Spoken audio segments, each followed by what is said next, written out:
So, this is the first interview I'm doing for the M-Level project. I'm sat with Gav Gates, drummer from Boy Drum Ship, and also international drum tech. He mainly works with Don Brocco, and he's also branching out into other ventures pretty soon. I've chose Gav as part of the mid-level pool of drummers, just with his experience with international, like European tours and UK tours. He's got a really good insight and lots of business attributes that I was really intrigued by. So, Gav, first of all, pretty open question. What do you think is the most important part of drumming as a business point of view? Because that's the main thing I want to ask you. From a business point of view, I think it's just a case of like just being personable and getting and like being nice to everybody.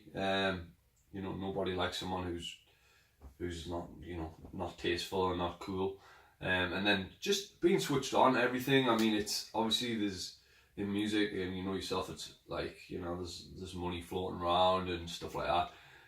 It's just making sure that everything's fair for what you're doing, like it's a fair price for a fair job basically, and that is it's worth your while, I would say. Yeah, so like kind of not underselling yourself and making sure you... 100%, not underselling yourself but not overselling yourself, like, so, because if people, if you're going too high or to do whatever you're going to do, either you're not going to get the job or you're going to get the job, and then people aren't going to recommend you because you've ripped them off basically. So I think it's just about being fair on every level and just being nice, and word of mouth's the best thing that can happen to you, you know what I mean, rather than like adverts or whatever. Nothing's better than word of mouth, I don't think. Yeah, definitely. What do you think is, aside from business, is there anything else that you think is quite important? Obviously you've got to be good to a certain point. You've got to have a certain standard of playing and ability and a certain marketability. I don't think it's so much about how you look, but you have to be presentable. You have to have good gear. You have to be able to just turn up, have your gear, be ready to rock, you know what I mean? And be at a level, like, just be prepared for everything. If you get a gig and you're depping or whatever, like, you know better than anybody. It's like you turn up and like you need to know your songs to a point, and you need to you need to have good gear, and you need to be ready to go, and you need to be pro, you need to be on time, which is the thing I'm worst at. But I do that, and I just general people skills, I'd say. Yeah, so you're pretty heavily focused on like having good people skills and things like that. Do you think if taking that out of it, do you think is there anything else? Like, obviously we've mentioned the business side and we've mentioned like the people skills. Is there anything else on top of that you feel you can add, like you feel is important, or is it other than ability and self-marketability? I would say, like, you've got to be able to market yourself to a level and not do things that are kind of above you or beneath you. Obviously you want to climb the ladder, so stuff above you that you can do, fantastic, but once you get to a certain point, I'd say you don't want to start doing stuff that's kind of beneath the level that you're at. Otherwise you start just diluting yourself, I've always tried to market myself at the right level and kind of climb the ladder gradually, and that's with myself but mainly with the band, you know what I mean? Yeah. We got to a point where we're like, right, we're not playing venues like that anymore, we need to play these venues and nothing below that next level, you know what I mean? Like, and I think you've got to kind of do that just to climb. Yeah. And perception's huge. Yeah. You know what I mean? Is there a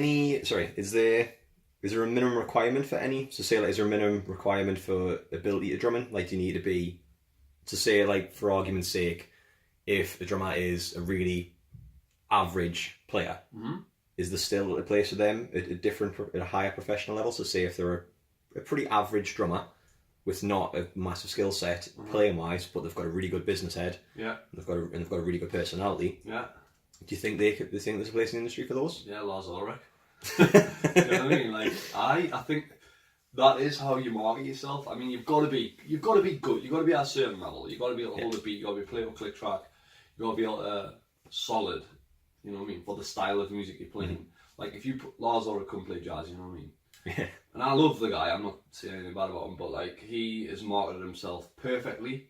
He's put himself in a band that is perfect for his ability to play at that level.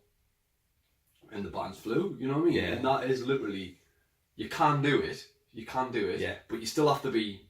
No one's gonna pay to watch you if you sound like you're falling down the stairs. You know what I mean? Like with your drum kit. Like you need to be good, but not like you don't have to. And you've got to be hungry to learn. I think. Like, you know, if you are an average player, I would say I'm an average player.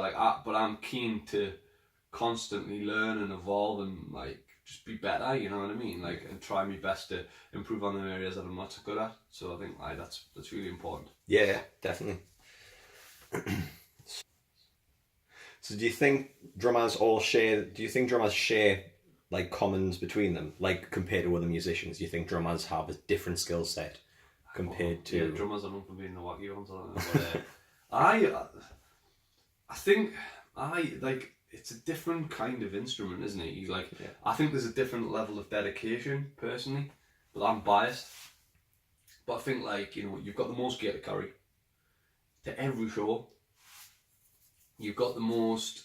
I think it's really tough to learn, but believe me, I couldn't pick a guitar up and play anything on a guitar.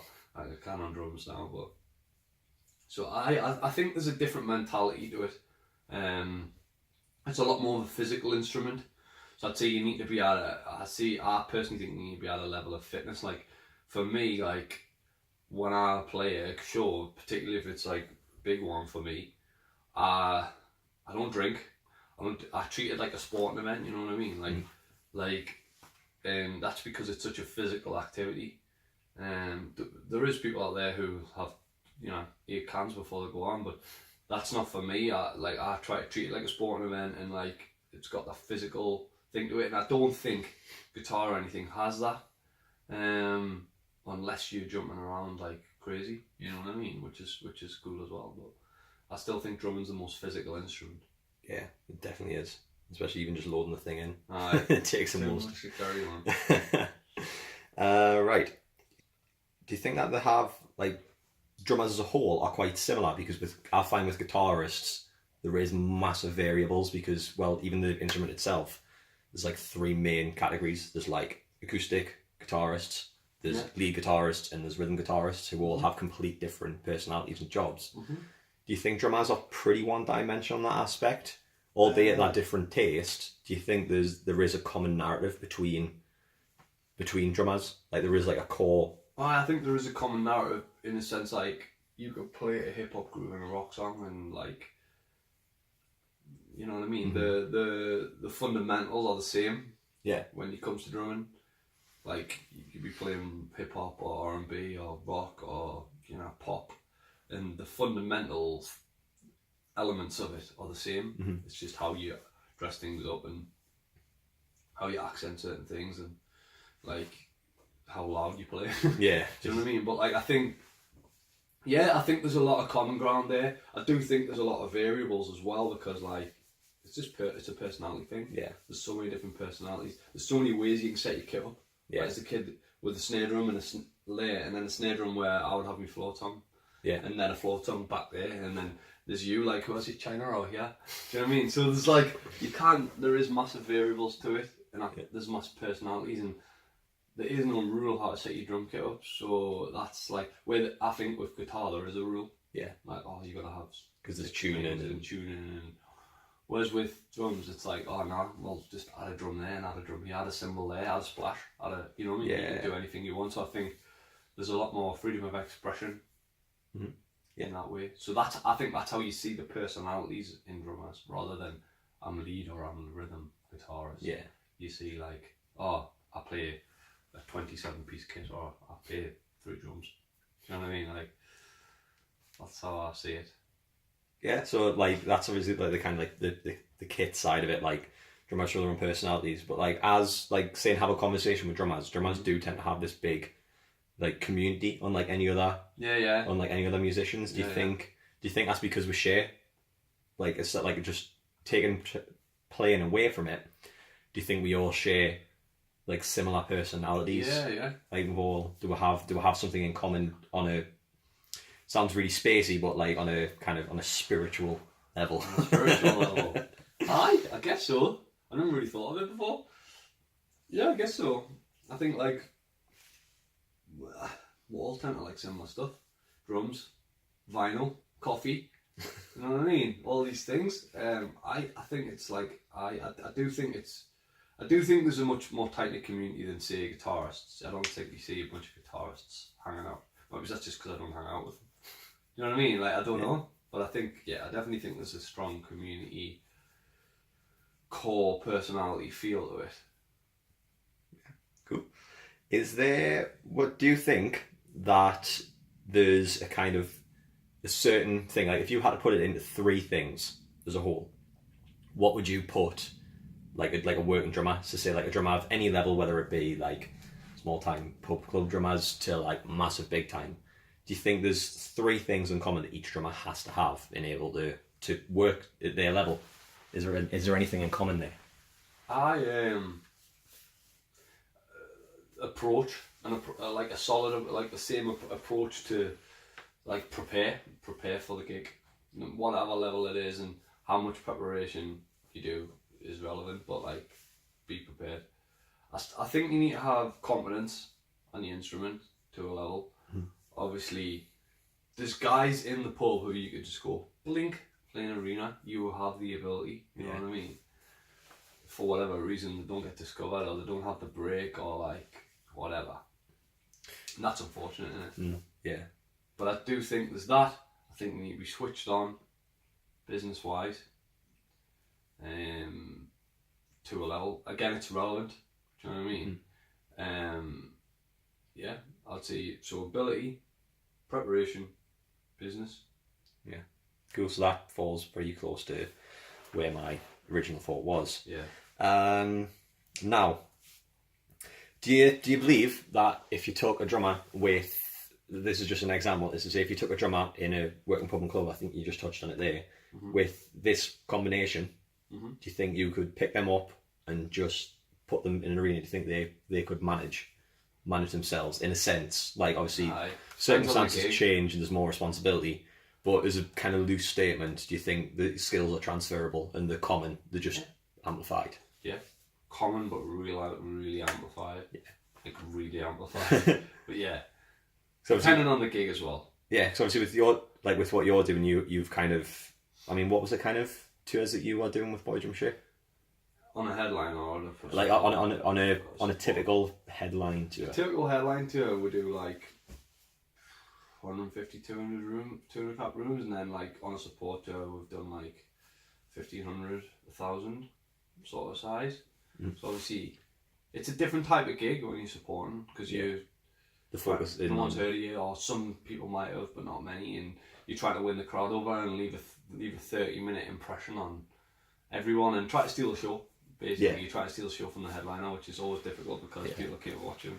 Yeah. So like, at home we play to like sort of 600 people, that kind of audience, in Newcastle. But like I think the approach is the same. You just tweak it depending on the audience and like what the purpose is. You know, if it's a headline show and people know your songs, then it's kind of a celebration of your songs. Yeah. And like just playing the ones that people want to hear, putting them in in a nice order, like so that it flows really well and it peaks and troughs at the right time. And then like if you're playing a support show, it's like, let's steal the show for 30 minutes and play 7 rages and blow everyone's head off, you know what I mean? That's the idea anyway. Yeah. So like touching on that, because obviously you mentioned like support tours, is, I know I don't know too much about Don Brocco, but can you see common between, because obviously they're on a kind of similar kind of level by my pools, but obviously in your eyes it's a different level. I mean, we've had this conversation before. Can you see the commons between those guys doing a support tour and you guys doing a support tour, even though like you'd fall under my pools, they are completely different levels? 100%. I mean, like they are the level where they've done all that. They've done all the tours that we're doing or have done. They've done all them tours. They've came through that pool, if you want. Yeah. They've came through the ranks and applied a certain like sort of set of principles to the shows, and as a result had good, you know, everything's worked out for them. It's led to labels, it's led to radio, it's led to this and that, and they've just never been off to it. That is their attitude and why they've climbed, and obviously they've got great great songs and they're a great band, but like they're at a different level now. They're playing the headline in arena soon, so that's like. But it's just pretty much where my big time pool comes in. So yeah. that's kind of because of and off the record. Like we've tried to meet up with Matt. Like you've been in touch, but just tour schedules haven't allowed it. And if anyone was going to get us an interview with those guys, it would be Gav. Yeah. He works for those guys and he can arrange that, but tour schedules just hasn't made it like easy to work. Like they've been touring America and stuff, so that's why I keep bringing it. Will up happen though. Yeah. So if I had more time, I could have interviewed them. So that kind of concludes the interview. Bit of a jump cut. I went over my last question and didn't wrap it up nicely as I could have. As nice as I could. So yeah, is there anything that you want to say about like the questions that I've asked? Is there anything that you think I have missed? Anything? Well, to summarise, I would say I would just say like I think it's important that you have, you know, a certain level of ability, no matter where you play in pubs and clubs, till you start jumping up and like being in an original band and like, you know, playing big shows. I think the fundamental principles are the same. I think it's just like you said, it's just amplified, and you can apply all these rules, and like if you do apply these rules in the pubs and clubs, you will climb very quickly because it'll still jump off the page. You know what I mean? So yeah, that's what I think. Yeah, great. Spot on. Yeah. I'm Gav from Boy Gym Ship, and this is my opinion on Reese's Masters project.